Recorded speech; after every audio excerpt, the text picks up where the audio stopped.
Welcome to the Salmon Runs YouTube. Enjoy the video. You start by confirming the steel Vili is rated for the alloy and thickness you have. This prevents tool damage and poor cuts. Put on gloves, goggles, and hearing protection, then secure the piece in a clamp to eliminate chatter. Once clamped, mark your lines and set the tool to a conservative depth for the first pass so you can assess feed and finish. This cautious first cut establishes baseline speed and depth before you ramp up for efficiency. Continue with controlled, incremental passes. You should reduce depth per pass to prevent heating and tool stress, which keeps the edge longer. Watch chip color and shape closely because they tell you whether to change speed or feed. Blue chips mean excessive heat, amber means aggressive cutting.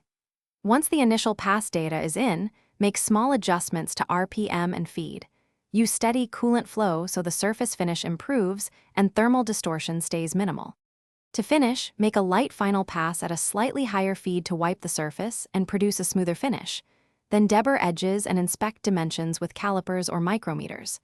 Make sure parts meet tolerance and that the finish is consistent across the run. If you encounter chatter or a rough finish, stop and address it.